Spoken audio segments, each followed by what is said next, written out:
আজকে তো আমাদের ফিনপালসে মনে হয় একটা স্টোরি আছে যে পাঁচটা শরিয়া ব্যাংকিং মার্জের নিয়ে, এবং সেইখানে আগে যে একটা কন্ট্রোভার্সি বা আলোচনা ছিল যে এরা গ্রাহকদের বা আমানতকারীদের কোনো ইন্টারেস্ট দিবে না, ওইটা নিয়ে ওই রিপোর্টে আসলে কি আছে? গভর্নর আজকে সেন্ট্রাল ব্যাংকে সাংবাদিকদের সাথে আলাপকালে তিনি বলেছেন যে আপ টু 9.5% পর্যন্ত, যেটাকে ইসলামী ব্যাংকের জন্য মুনাফা বলা হয়, আমরা যেটাকে সুদ বলি আর কি, পাবেন 26 সালের জানুয়ারি থেকে, এটা এফেক্টিভ।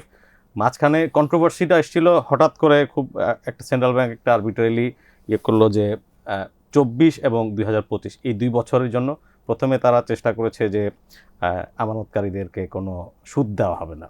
পরবর্তীতে এটা নিয়ে যখন কন্ট্রোভার্সি বেড়ে গেল তখন বলেছে যে এটাতে 4% হারে এই 2 বছরের জন্য সুদ দেওয়া হবে। এটি অবশ্য এখনো মেনে নেয়নি আমানতকারীরা। তাদের কথা হচ্ছে যে আমরা তো এই প্রবলেমের রুট কজ আমরা না। শরিয়া ব্যাংকে কি সুদ দেওয়া হয়? মানে আই মিন সুদ না বলে এটাকে মুনাফা বলা হয়, অ্যান্ড ক্যালকুলেশনের একটা ভিন্ন পদ্ধতিতে তারা আসেন, ওয়েটেড অ্যাভারেজ। তো ওই এই শরিয়া ব্যাংক গুলা কি প্রফিট করছে যে মুনাফা দিবে? না, তাহলে যাই হোক, এটা মানে আমি একটা কন্ট্রোভার্সি যেটা ছিল যে যেহেতু এই ব্যাংকগুলো প্রফিট করে নাই এবং তারা লস করেছে, সেই ক্ষেত্রে আমানতকারীরা তো লসের অংশীদার। জি, সেটাই বলতে চাচ্ছিল যে এরকম ক্রাইসিসে থাকা একটা ব্যাংক, সে যেহেতু এবং ইসলামিক পদ্ধতির ডিপোজিট করেছেন আপনারা, যে এই হেয়ারকাটটুকু আপনাদের নেওয়া উচিত। কিন্তু আবার আমানতকারীরা তখন বলছেন যে একটা যে আর্গুমেন্টে আর কি, যে যখন একজন ঋণ গ্রহীতা যখন ঋণ নেয় ইসলামী ব্যাংকিংয়ের দৃষ্টিতে, ব্যাংক সেখানে বিনিয়োগ করে, কিন্তু সেখানে যদি সেই ঋণ গ্রহীতা লোকসান করে, ব্যাংক আসলে কতটা তার লোকসানের অংশ, বাট ব্যাংক কি আসলে শরিয়া ব্যাংকগুলো কি ওই লোকসানের অংশ নিয়েছে কোথাও? আমরা আসলে ওই ধরনের কেস দেখিনি আর কি।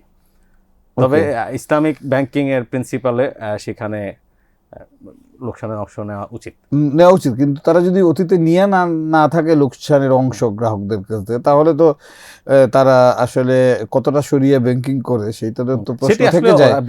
দীর্ঘদিনের বিতর্ক এগুলো নিশ্চয়ই অন্য কোনো প্ল্যাটফর্মে, অন্য একটা রাউন্ড টেবিলে আমরা এক্সপেক্ট করি যে এগুলো নিয়ে আরো স্পষ্ট আলোচনা হওয়া উচিত। যেমন ইসলামী সুকুক যেগুলো বাংলাদেশ সরকার ইস্যু করছে, তো বেশ কয়েকজন এক্সপার্ট কিন্তু আমাদের সঙ্গে আলাপকালে বলছিলেন যে সুকুকগুলো আসলে কতটা ইসলাম সম্মত, কতটা ডেভিয়েশন আছে উইথ দ্য ইসলামিক শরিয়া প্রিন্সিপালস, এগুলো নিয়ে আলোচনার দাবি রাখে নিশ্চয়ই।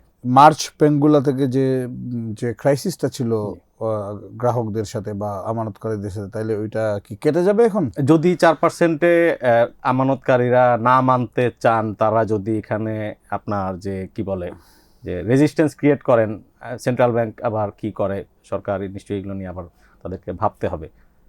তবে 26 সালের জন্য যেটা মার্কেট বেসড যে ডিপোজিট রেট অ্যানাউন্স করেছে, এটা ভালো।